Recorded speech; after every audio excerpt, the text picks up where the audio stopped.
अस्सलाम वालेकुम दोस्तों, कैसे हैं आप? ठीक ठाक हैं? उम्मीद है कि आप लोग बखैर वफ़ियत होंगे, ठीक ठाक होंगे।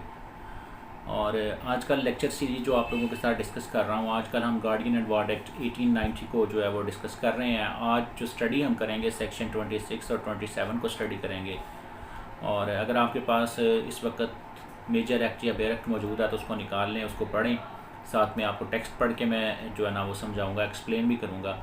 तो एज़ यूजुअल मेरी रिक्वेस्ट है कि जो लोग फर्स्ट टाइम चैनल देख रहे हैं, चैनल को सब्सक्राइब करें। सब्सक्राइब करने के बाद हम इंप्रेशन प्रेस करें, कमेंट्स करें। सेक्शन 26 की तरफ चलते हैं। Removal of ward from jurisdiction. एक जो अदालत होती है उसकी एक दायरा कार होता है, उस दायरा कार में से जो बच्चा है, माइनर है, उसको निकालना जो है क्या अलाउ है या नहीं है, कोर्ट इस चीज़ की इजाज़त देती है या नहीं देती है, इस सेक्शन को हम स्टडी करने लगे हैं। Guardian of person appointed or declared by the court unless he is collector or is guardian appointed by will। जब तक कि वो कलेक्टर ना हो या फिर वो वसीयत के ज़रिए से अपॉइंट ना किया हो, or other instrument shall not without the leave of the court by which he was appointed or declared remove the ward from the limits of the jurisdiction except for such purposes may be prescribed। अगर guardian collector ना हो district का या फिर वसीयत के ज़रिए या किसी और इंस्ट्रूमेंट के ज़रिए किया गया हो अपॉइंट, तो फिर वो तो वार्ड को रिमूव कर सकता है ज्यूरिसडिक्शन में से। लेकिन अगर कोर्ट ने अपॉइंट किया तो उस कोर्ट की मर्ज़ी के बगैर, उस कोर्ट के आर्डर की मर्ज़ी के बगैर जो है वो अब बच्चे को, माइनर को ज्यूरिसडिक्शन में से बाहर नहीं लेके जा सकता, हदूद में से, अदालत की हदूद में से। फैसलाबाद की अदालत का आर्डर है तो उसे समुंदरी नहीं ले जा सकता, चन्योट नहीं ले जा सकता, टोबा नहीं ले जा सकता।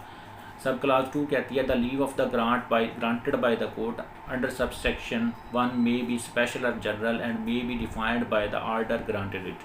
ठीक है, जो इजाज़त कोर्ट देगी उसको कोर्ट जो है वो डिफ़ाइन करेगी। ठीक है, उसकी रीजंस जनरल स्पेशल क्यों किया, जो भी किया वो कोर्ट जो है वो बताएगी। Section 27 duties of guardian of property.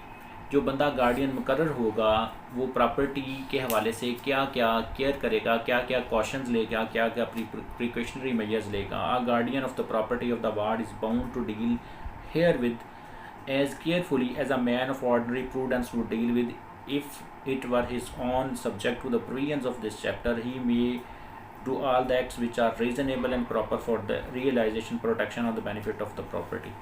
जो बंदा गार्डियन मुकर्रर होगा वार्ड की प्रॉपर्टी का, माइनर की प्रॉपर्टी का, वो बंदा जो है उस बच्चे की प्रॉपर्टी की बिल्कुल उसी तरह से कदर करेगा जैसा कि उसकी अपनी हो। ठीक है, जैसा कि उसकी अपनी हो, रीज़नेबल तरीके से, प्रॉपर तरीके से, और प्रोटेक्ट भी करेगा प्रॉपर्टी को, और बेनिफिट्स भी उस प्रॉपर्टी में से जो भी आएंगे उनको, और बेनिफिट्स भी जो लेगा उसमें से वो सिर्फ वसूल वो कर सकेगा अगर कोर्ट ने उसका रेम्यूनरेशन मुकर्रर किया होगा। तो दोस्तों आज आपने 2 सेक्शनों को सीखा, इसमें उम्मीद है कि आप लोगों ने कुछ ना कुछ सीखा होगा। दूसरों तक इसको स्प्रेड करें, शेयर करें, दुआ में याद रखिएगा। अस्सलाम वालेकुम।